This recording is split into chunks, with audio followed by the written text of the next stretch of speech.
Start. सर्वांना दंडवत प्रणाम व येथे बसलेल्या तपस्वींना व साधूंना दंडवत आणि वासिकांना दंडवत प्रणाम आणि बाबांना सुद्धा दंडवत प्रणाम. माझे गुरु ईश्वर भक्त भाईदेवनी बाबा दरी आश्रम नाशिक. तर आज ढोरे डंगरमध्ये इथं 16 हा आहे. तर इथं मी तुम्हाला एक लीळा आणि सकाळचंच आम्ही तिकडं गेलो होतो तेव्हाच झालं ते सांगणार आहे.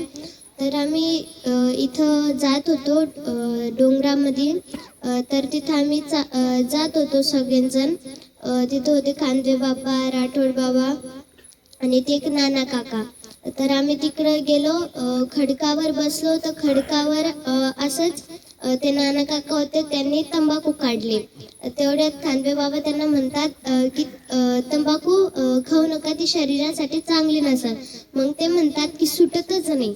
मग तेव्हा खांदे बाबा म्हणतात की तुम्ही बडीशोप घ्या आणि तिला भाजा, तिला हळद आणि नमक लावा. तर मग ती तुमची तंबाखू सुटन. तेव्हा पण तुम्हाला ती तंबाखूची आठवण आली तेव्हा तुम्ही ती बडीशोप खात जा. मग तसंच त्यांनी तिथंच ती तंबाखू फेकून दिली. आणि आता मी तुम्हाला दुसरी लीळा सांगणार आहे. कोणी फेकली आहे का कोणी? मग राठोड बाबांनी फेकली. त्यांनी तर 15 वर्षापूर्वीच मला माझ्या समोर सोडेल होती. डबल चालू केली होती. डबल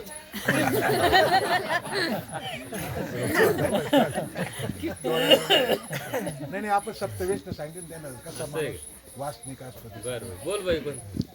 तर सगळ्यांनी एक खावे नाही, हे जी आपल्या मानव पंथामध्ये आहे त्याने सुद्धा न खावे, हीच मी तुम्हाला सांगते. आणि आता दुसरी लीळा आहे लखुबाईसांची. तर एक कुटुंब असतं, ते महानुभावपंथी असतात.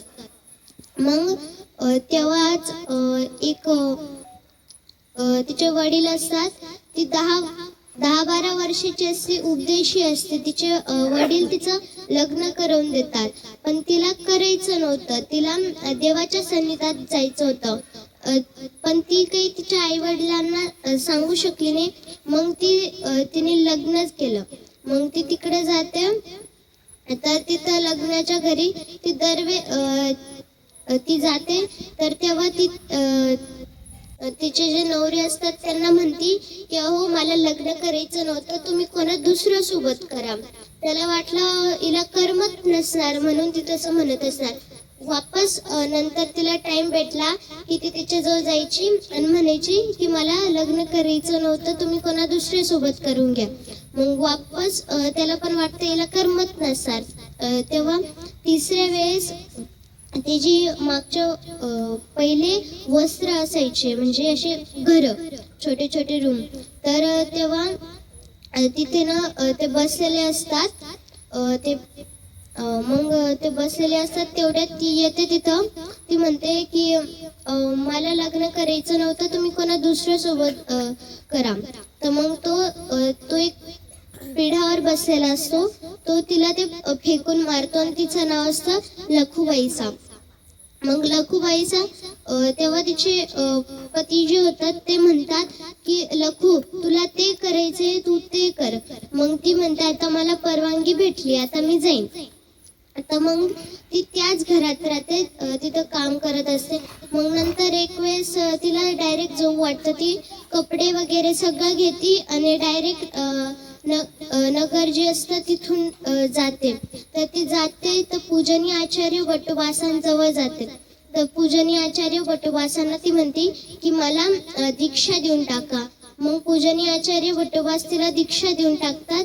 दीक्षा देतात की मग ते तिथंच राहतात. तेव्हा पूजनीय आचार्य वटुवास त्यांना म्हणतात की ना 1 महिने भिंगराला तुम्ही जाशाल का, तिथं काहीतरी असणार.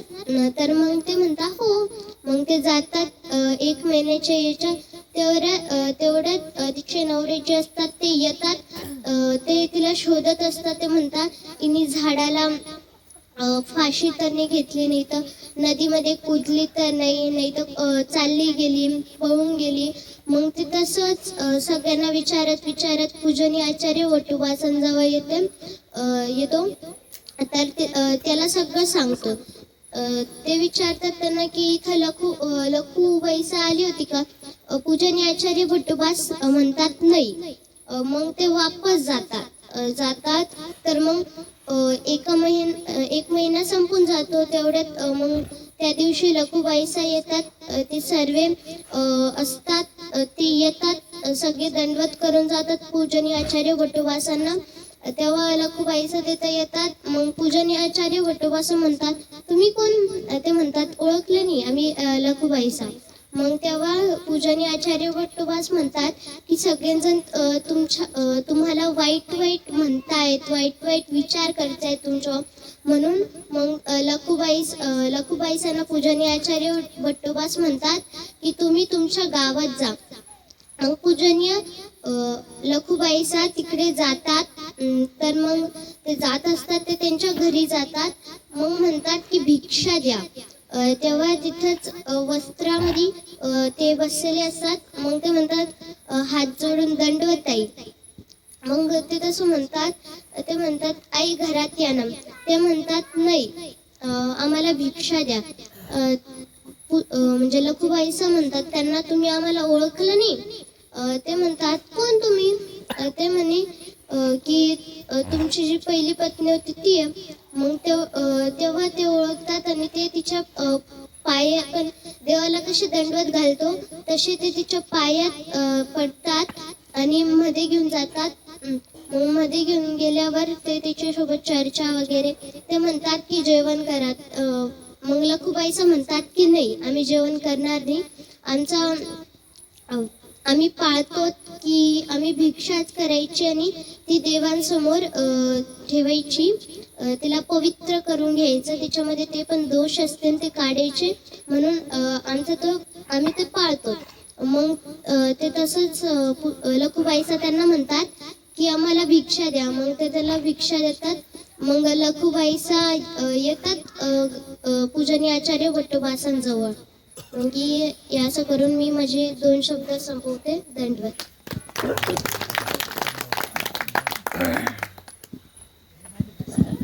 धन्यवाद. ताऊचं एकदम अगदी टाळ्यांच्या गरजात आपण तिचं स्वागत करू. तिने ती लीळा सांगितली ना, आम्ही चक्करला गेलो होतो आणि मग ती मागून आली. तंबाखू सोडली, परत चालू नाही म्हणणार. म्हणजे तिला ही लीळा काय सांगायची होती की लहान मुलांना 8 वर्षाच्या आत उपदेश दिला पाहिजे, मुलींना उपदेश कोणी देत नाही, त्याच्यावर हा विषय होता. आता किरण दादा बोलते. या दंड. तुम्हाला ऐकायचं नाही ना, मागे म्हणणार.